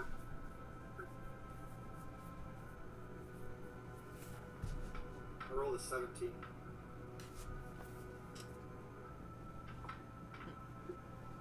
So we'll have to talk as a group. Amongst us when we are done with talking to the. So, But I asked her, like, how long have you been missing? I saw them at least 2 days ago head north, and then saw 2 massive wolves sort of following behind them. I don't know if it was just the 2, but they were big as horses. And what's Have you seen those wolves before? And she,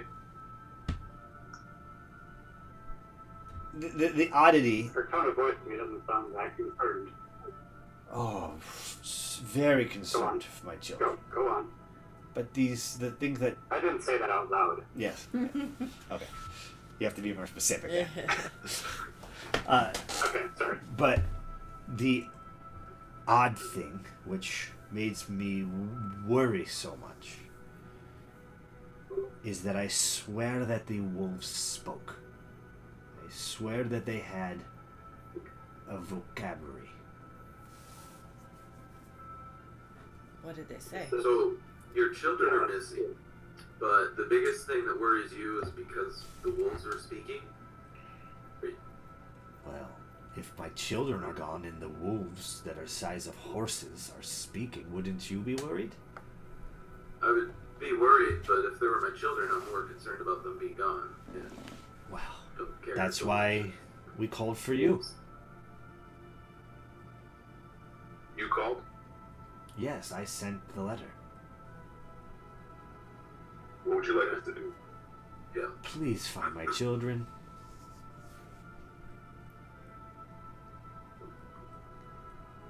Let's see what we can do, Blessa. We're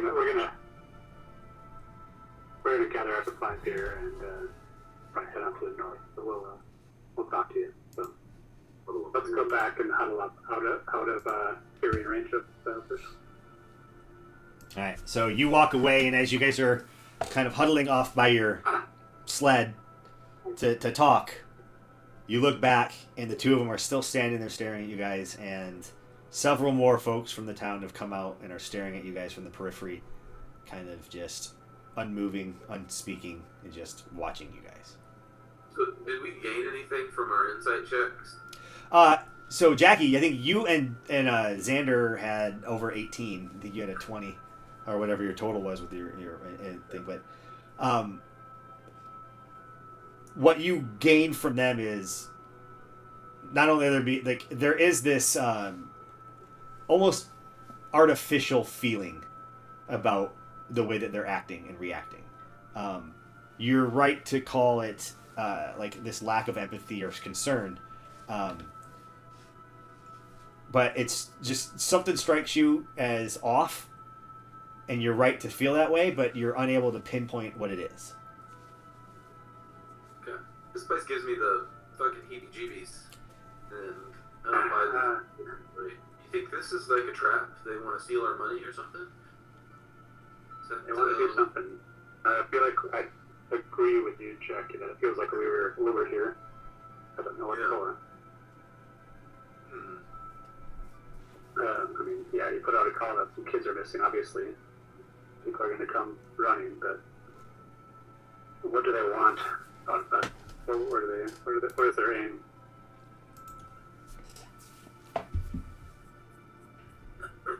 Yeah, seems sketch. Sure. What do you think we should do?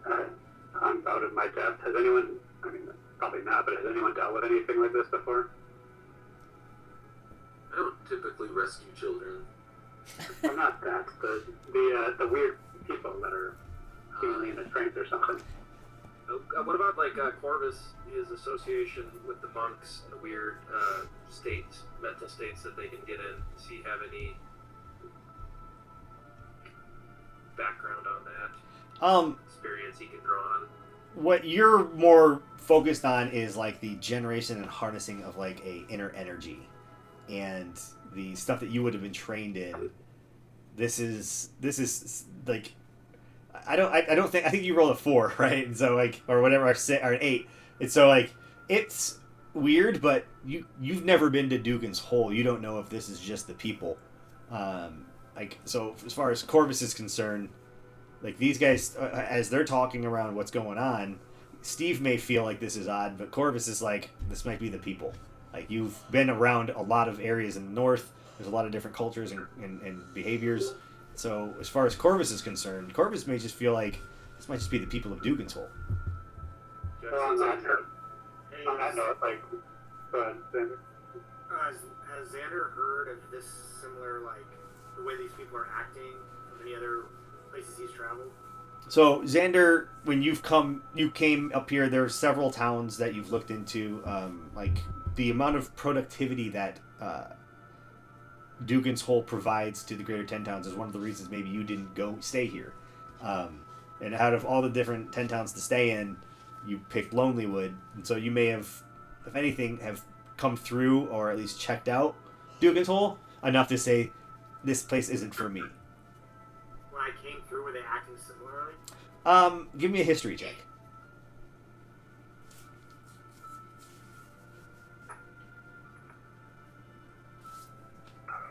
$14. 14.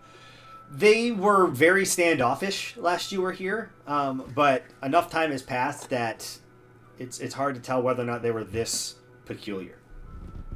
Okay.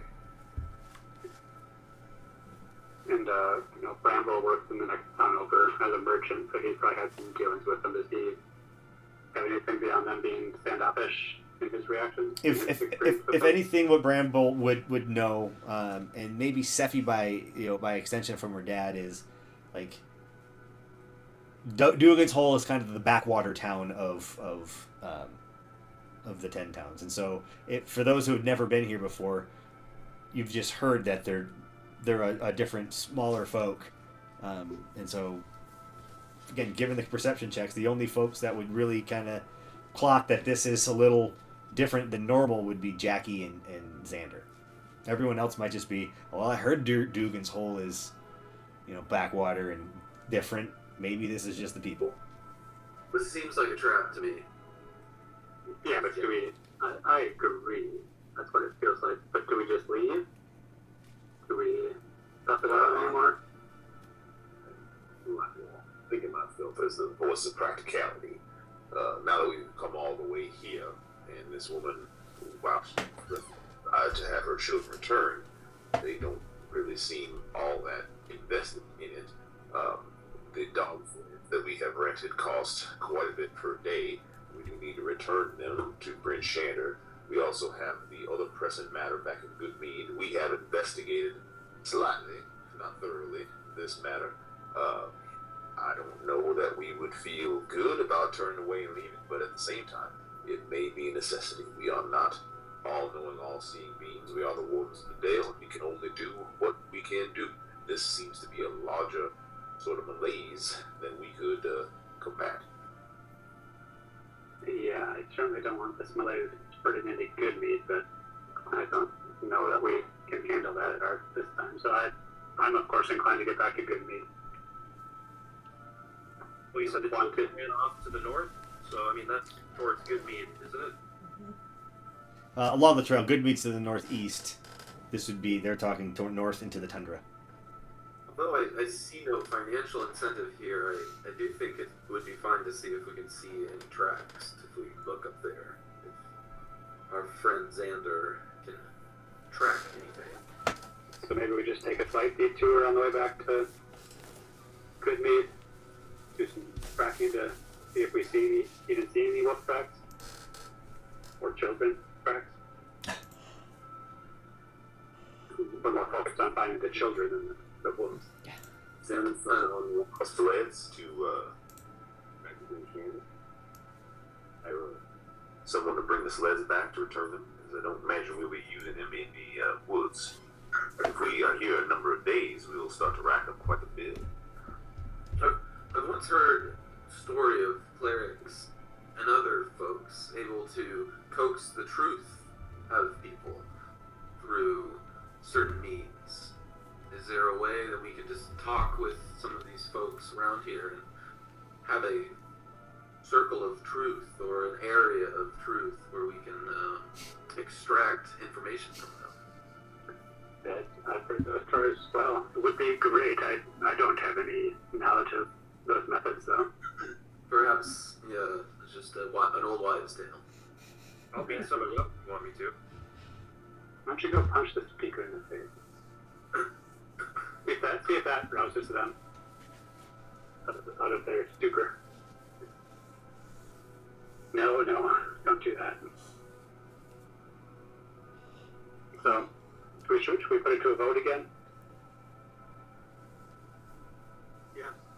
Is the vote to return back to Dougan's hole, or do a quick scan to see if you can't find some wolf tracks? I'll do a quick scan. A quick scan wouldn't be bad. I'm okay with the quick scan. Okay. Or heading back. So you guys are heading to the north, just off the primary trail. You guys are out there, and I guess, give me a survival check, Xander, if you're going to start looking for tracks. I mean, I'm pretty good at survival too, so I would. Okay, well, you go ahead. Well, you can give it help if you want. That will give it an advantage. I can roll another, can I get it better?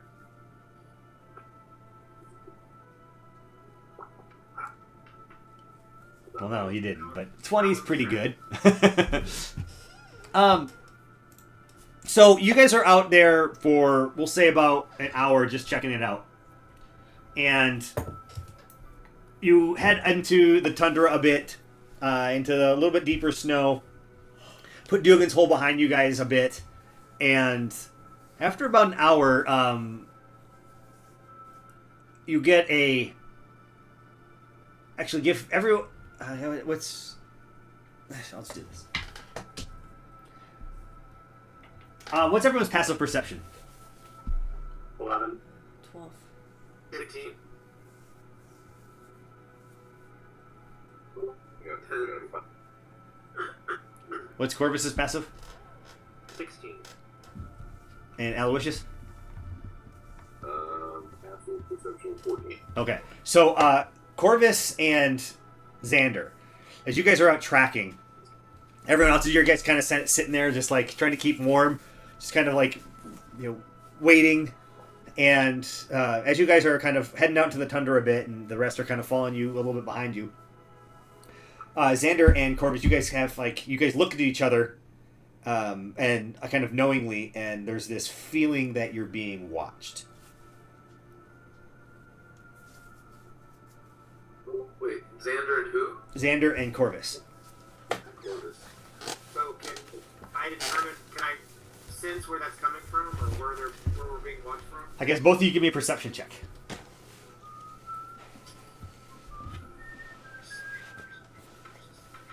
Ooh, I used my inspiration and reroll that, so I get inspiration. Oh, that's right. I got a 13. Okay, what'd you get, Xander? I'm trying to roll. Hold on. Okay. Is it just a normal roll? Yes. Well, a perception. 15. 15. Let me see.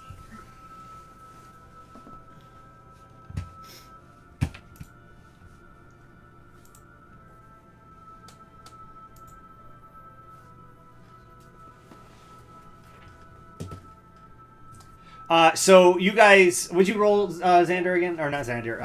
Corvus. 13. So you guys look around and kind of instinctively kind of go back to back, and you guys watch them kind of do this maneuver, kind of 5-10 feet ahead of you guys, as you guys are standing in the tundra, and you don't see anything, but then what you hear is, well, out into the tundra. Not very safe, is it, brother? No. Perhaps they need some help. And two very large wolves come out of the brush. And they kind of prowl towards you guys. One of them heads up, one of them head down, as they kind of lurk and stalk towards you guys. And they approach and they stop maybe 10 feet away from Xander and Corvus, and 10 feet further from the rest of the group, as they kind of look to you, and the lead one speaks directly to you all, saying, "Is the little mousie lost in the snow? Are you looking for shelter? How are you right now?" We're good. We're looking for some missing children. The children. They're looking for the children, brother. And the other wolf kind of bares its teeth for a moment, and says, "Should we tell them of the children?" Yes. Perhaps we will. And they look to you and kind of wait.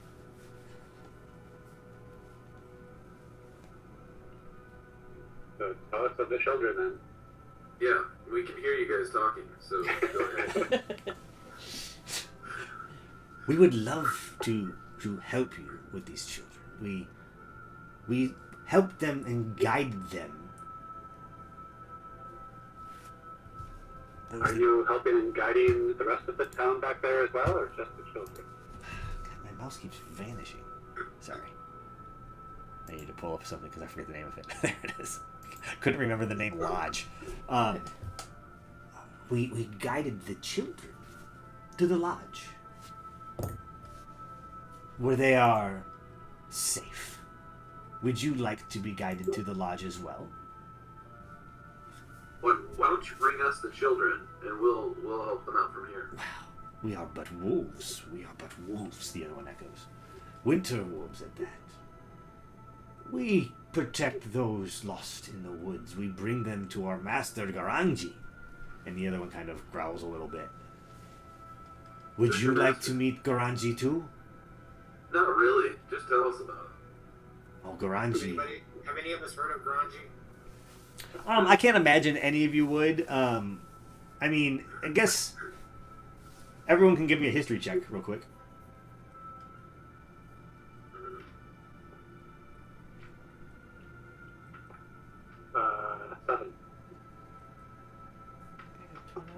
21. What? As they say the name, you've never met Garanji or know of a Garanji, but you do know that the name is very indicative of a giant's name. Like, it is, like, you may have heard tales living in the Dale all your entire life of frost giants and whatnot. And that is, like, that clicks for Sephi as that's a giant's name. And they continue, it's just like, the children are protected by Garanji. They are safe. Safe from what? Can we do an insight check on him to see if we believe him? Absolutely.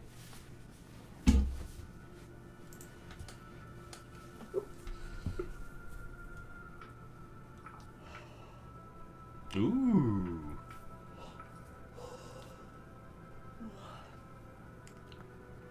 So, what you gained from them is both Xander and Xander, you got an 11.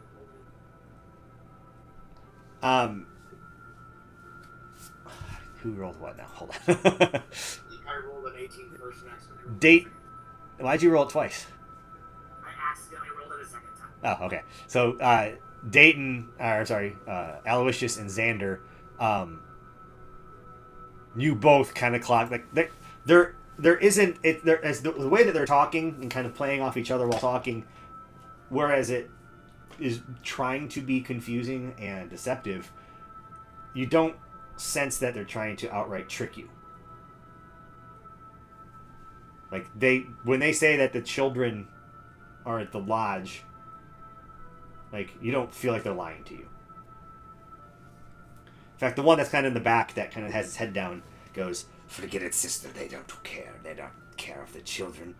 They're in it for themselves. They're here. Let's go. Leave them." And the other one Well, goes, perhaps we should go to the lodge. Grungy can offer us protection. How would you guys describe this grungy guy? Is he a nice guy? What's his deal? "He is our keeper. He is a wonderful keeper. Very, very kind." Okay. Well, that seems like a good time then. Does he enjoy a good cup of mead? I assume so. We have never partaked. I will warn you, though. There is one within the lodge that tries to deceive and harm Garanji. Norsu. Beware of Norsu. And if you were to dispatch that of Norsu, and the other one growls as she's talking, you would save Garanji and the children. Well, we could do that for the right price, perhaps. We are wolves. We have no coin. Okay.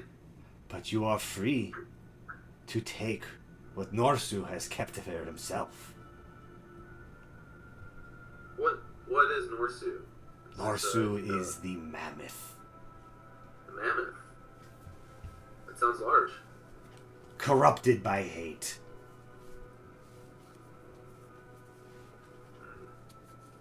We'll guide you. We'll guide you. Well, sure. Let's follow. What could go wrong? What could go wrong?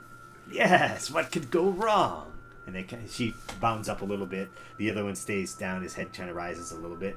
And they turn to go as they start to walk kind of side by side with like a, small space in between them. They both look back and they say, "Between us, we'll keep you safe from the elements." The elephants? Bramble thinks about it. Not the elements. Yeah, go on.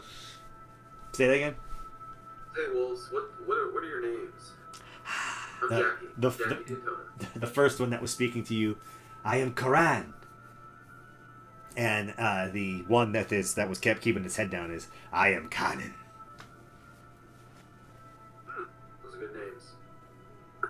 How far to this lodge of yours? Not long, not long. Follow.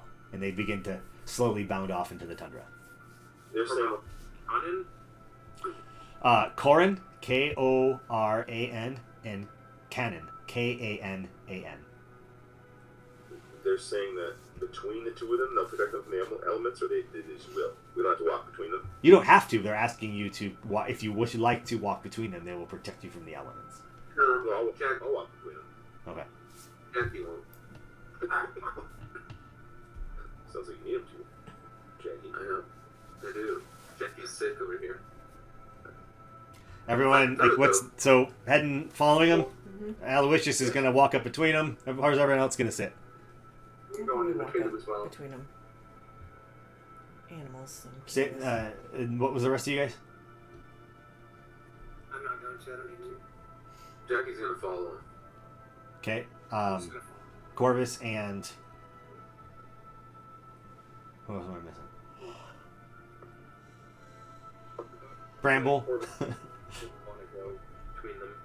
What was that? Corvus would not want to go between them. Okay. Bramble? He is between them. Okay. So Aloysius is going to use, I think it's prestidigitation. Is that it? No, thaumaturgy to make the sound of a raven's cry up between the two wolves. Okay. Just make the sound of a raven. They stop real briefly and look kind of to you, look around. Kind of just the loudness of it all, and the kind of considering the light snow that is falling. They look to you. I just look like baffled, just like they do. I don't know what that was. Jackie's gonna cast mage armor on himself. Okay, marked it.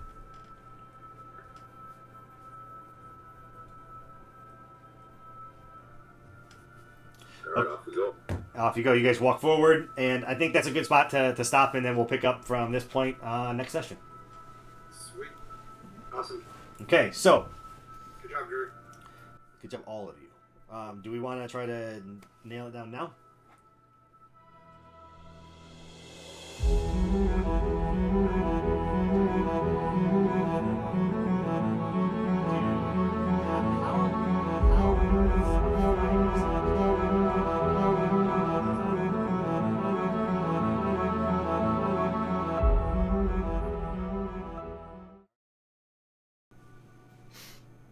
Are you wearing pants, Sontag? We caught him. Short. You froze just enough where it looked like you got caught red-handed.